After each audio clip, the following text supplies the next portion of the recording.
इस कहानी का नाम है दादाजी की लाठी। समीर के दादाजी को शक्कर की बीमारी थी, जिसकी वजह से उनकी आंखों की रोशनी पर असर पड़ा था। उन्हें धुंधला दिखने लगा था। वो ऊंचा भी सुनने लगे थे। रात को कई बार उठकर उन्हें शौचालय की ओर जाना पड़ता था। घर में सबको इस बात का ध्यान रखना पड़ता था कि गैलरी की बत्ती जलती रहे, ताकि दादाजी को अंधेरे में किसी से टकराना न पड़े। चोट भी देर में भरती है। कभी कभी बिजली चली जाती है तो लैंटर्न जलाकर रखी जाती थी, ताकि दादाजी को किसी तरह का कष्ट न हो। समीर जब भी दादाजी को देखता तो ताज्जुब में पड़ जाता। कसरती बदन के हट्टे कट्टे दादाजी कमज़ोर और दुबले हो गए थे। उनके पैरों में दर्द भी रहता था।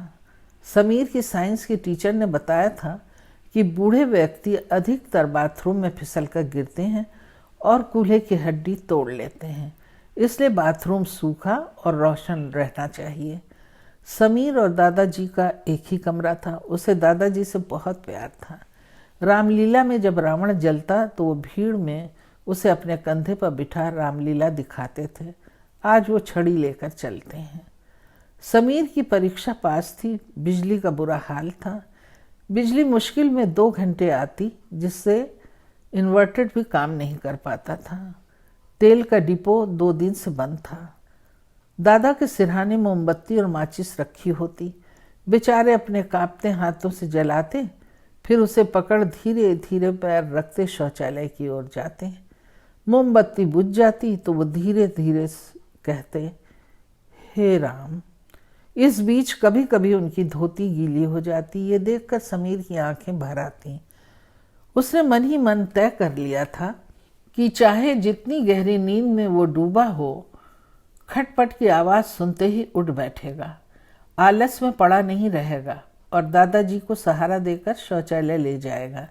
ये सोचकर वो चौकन्नी नींद सोने के लिए बिस्तर पर लेटा। क्या बात है दादाजी? समीर ने दादा को बेचैन देखकर पूछा। देखो, ये टॉर्च कल ही बनवाई थी, आज फिर अटक अटक जाती है। आज हवा बहुत तेज है, मोमबत्ती बुझ जाएगी। मैं कैसे? मैं तो हूँ दादाजी, आपको लेकर जाऊंगा, आप चिंता ना करें। वो हंसा। तेरी नींद खराब होगी, सुबह स्कूल भी जाना होता है। दादाजी बोले, क्यों? आपको भी तो ऑफिस जाना होता था, मगर आप मुझे गोद में टहलाते थे जब मुझे बुखार हुआ था, याद है आपको? समीर हंसा। सब याद है। ये बुढ़ापा अच्छे दिनों को हमेशा याद दिलाता है। दादाजी बोल पड़े।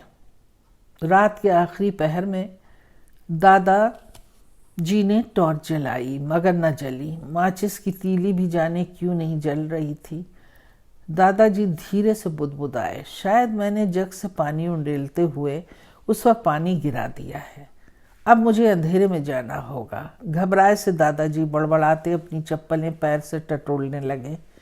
तभी समीर की आंख खुल गई। वो पट से उठा और तेजी से उसने टटोल कर टॉर्च तकिया के नीचे से उठाकर जलाई। चलिए दादाजी, कहता समीर उन्हें चप्पल देकर उनका हाथ पकड़कर आगे बढ़ा। दरवाजे की ओट में तब तक टॉर्च जलाए खड़ा रहा जब तक दादाजी अपनी ज़रूरत से निपटे नहीं। उसको दुख हो रहा था कि दादाजी कितने कमज़ोर हो गए हैं, जो टॉर्च का बटन भी ठीक से दबा नहीं पाते हैं और सोचते हैं कि टॉर्च खराब है। तेरी नींद खराब हुई ना बेटे? इस बीमारी ने मुझे कैसा बेबस कर दिया है। इलाज भी वक्त से नहीं हुआ, वरना आजकल इन बीमारियों में काबू पाया जा सकता है। दादा बोले, हाँ दादाजी, मगर किसे पता था कि आपको शुगर हो जाएगी। समीर ने दादा का मन रखा और उसे याद आया कि पापा बताते थे कि वो दादा का बिस्तर जाड़े में कितनी बार गीला कर देता था। उसने दादाजी को लिटाकर उनके पैरों पर चादर डाली। उसे नींद बड़ी ज़ोरों से आ रही थी। दूसरे दिन समीर जब स्कूल से लौटा और बस्ता रखने कमरे में गया तो देखा कमरे में उसकी मेज़ कुर्सी नहीं थी। दादाजी बिस्तर पर लेटे आंखें बंद किए धीरे धीरे करहा रहे थे। मम्मी से पता चला कि उनका बिस्तर गैलरी के पास वाले कमरे में लगा दिया गया। वहीं पर उसकी मेज़ भी है। वो कुछ समझ नहीं पाया। उससे भूख बड़ी ज़ोर से लगी थी। उसने कपड़े बदल, हाथ मुंह धोया और खाने पर बैठा। खाना खाते हुए उसने पूछा, चाचा जी आ रहे हैं क्या? नहीं तो। फिर मेरी मेज़ दादाजी के कमरे से निकाल उस छोटे कमरे में क्यों रखवा दी मम्मी? तुम्हारे पापा कई दिनों से कह रहे थे कि समीर की नींद और पढ़ाई उस कमरे में रहने से ठीक तरह से नहीं हो रही है। आज मौका मिला तो कमरा साफ कर तुम्हारी चीज़ें सजा दी हैं। माँ ने खीर का कटोरा आगे बढ़ाया। मगर माँ, अगर दादाजी को रात के समय किसी की ज़रूरत पड़ी तो? समीर ने परेशान होकर पूछा। बात तो तेरी सही है, लेकिन उनका तो बुढ़ापा है बेटे। मगर तेरी तो सारी जिंदगी सामने पड़ी है, माँ ने फुल्का सेकते हुए कहा। तभी पापा घर में दाखिल हुए। माँ बेटे की बात उन्होंने दूर से सुन ली थी। बेकार की चिंता मत करो तुम। थोड़ी सी लापरवाही के चलते अगर नंबर कम आए तो साल भर की मेहनत पर पानी फिर जाएगा। फिर तेरे दादाजी तो हॉकी के नंबर 1 खिलाड़ी रह चुके हैं ना, वो अपना ध्यान रख लेंगे। इतना कह पापा ने ब्रीफ केस मेज पर रखा और जूता खोलने लगे। पापा की बात सुन समीर की भूख मर गई और खीर खाना तो दूर, अधूरा खाना छोड़कर वो उठ गया। उसने हाथ धोया और दादाजी के पास जाकर बैठ गया। आज ऑफिस में बड़ा काम था, सर दुख रहा है, पापा ने कहा। चाय बनाती हूँ। रात के खाने के समय मम्मी ने पापा से कहा कि लगता है आपके बेटे को छोटा कमरा पसंद नहीं आया।